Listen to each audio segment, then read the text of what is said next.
लगभग 80 सालों से कोलकाता की पहचान बना हावड़ा ब्रिज यानी कि रविंद्र सेतु अपने इस लंबे सफर के दौरान कई ऐतिहासिक घटनाओं का गवाह रहा है। इस ब्रिज ने इस दौरान कई उतार चढ़ाव देखे हैं, जिसके बारे में मैं आपको इस वीडियो में बताने वाला हूं। तो आइए जानते हैं हावड़ा ब्रिज के इतिहास की कहानी। साल 1936 में इसका निर्माण कार्य शुरू हुआ था और 1942 में यह पूरा हो गया। 3 फरवरी 1943 को इसे जनता के लिए खोल दिया गया था। वर्तमान में इसके 79 साल पूरे हो गए हैं। कोलकाता और हावड़ा के बीच हुगली नदी पर पहले कोई ब्रिज नहीं थी। नदी पार करने के लिए नाव ही एकमात्र जरिया थी। बंगाल सरकार की ओर से वर्ष 1871 में हावड़ा ब्रिज अधिनियम पारित होने के बाद वर्ष 1874 में सर ब्रैडफोर्ड लेस्ली ने 22 लाख रुपए की लागत से नदी पर पीपे का पुल का निर्माण कराया था, जिसकी लंबाई 1528 फीट और चौड़ाई 62 फीट थी। फिर 1906 में हावड़ा स्टेशन बनने के बाद धीरे धीरे ट्रैफिक और लोगों की आवाजाही बढ़ने लगी। तब इस पुल की जगह एक फ्लोटिंग ब्रिज यानी तैरता हुआ पुल बनाने का फैसला किया गया, लेकिन तब तक पहला विश्व युद्ध शुरू हो चुका था। इस वजह से काम शुरू नहीं हो पाया। साल 1922 में न्यू हावड़ा ब्रिज कमीशन का गठन करने के कुछ साल बाद तब इसे बनाने के लिए एक अच्छी कंपनी खोजी जा रही थी। तब जर्मनी की एक कंपनी ने सबसे कम दर पर इस पुल को बनाने का आवेदन जमा किया था, लेकिन तब जर्मनी और ग्रेट ब्रिटेन के आपसी संबंधों में भारी तनाव रहने की वजह से जर्मन की फर्म को ठेका नहीं दिया गया। बाद में वह काम ब्रेथवेट वन एंड जोसेफ कंस्ट्रक्शन कंपनी को सौंप दिया गया था। हावड़ा ब्रिज को बनाने में 26,500 टन स्टील का इस्तेमाल किया गया है, जिसमें कि 23,500 टन स्टील टाटा स्टील के द्वारा सप्लाई की गई थी। टाटा स्टील ने यह स्टील झारखंड के जमशेदपुर प्लांट से सप्लाई की थी। कोलकाता से जमशेदपुर नजदीक होने के कारण यह स्टील आसानी से ले जाया जा सका, जिसकी वजह से इस पुल को बनाने के लिए स्टील की कमी नहीं हुई थी। तैयार होने के बाद यह दुनिया में अपनी तरह का तीसरा सबसे लंबा ब्रिज बन गया था। यह पूरा ब्रिज नदी के दोनों किनारों पर बने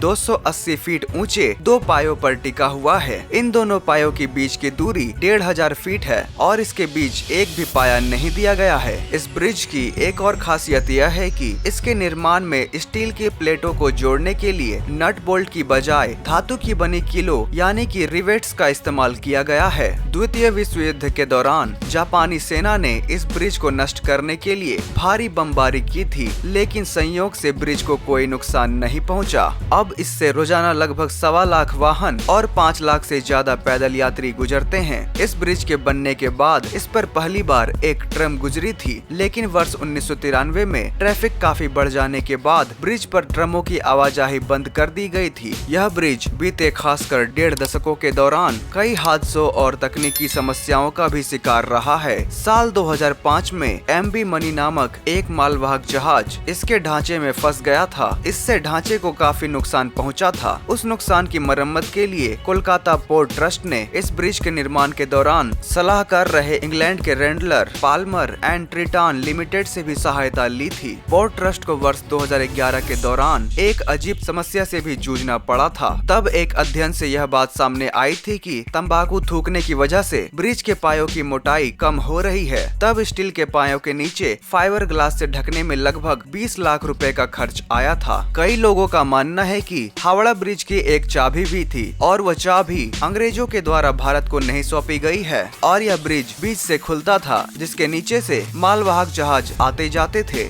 लेकिन यह बात 100% झूठी है, क्योंकि इसके ढांचे में कहीं ऐसा नहीं लगता है कि यह बीच से कभी खुलता भी होगा। इस ब्रिज ने जहां द्वितीय विश्व युद्ध के दौरान भारी बमबारी झेली, वहीं स्वाधीनता आंदोलन, देश की आजादी और बंगाल के भयावह अकाल को भी देखा है। दिलचस्प बात यह है कि पूरी दुनिया में मशहूर और सैलानियों के लिए आकर्षण का केंद्र रहे इस पुल का औपचारिक उद्घाटन तक नहीं हुआ था। इसकी वजह यह थी कि तब द्वितीय विश्व युद्ध पूरे शबाब पर था। दिसंबर 1942 में ही जापान का एक बम इस ब्रिज से कुछ दूरी पर गिरा था, इसलिए तय हुआ कि इसके उद्घाटन के मौके पर कोई धूमधाम नहीं होगा। फरवरी 1943 में इसे ट्रैफिक के लिए खोल दिया गया था। यह ऐतिहासिक ब्रिज देसी विदेशी सैलानियों के अलावा सत्यजीत रे से लेकर रिचर्ड एटनबरो और मणिरत्नम जैसे फिल्मकारों को भी लुभाता रहा है। यहाँ अनगिनत फिल्मों की शूटिंग हो चुकी है।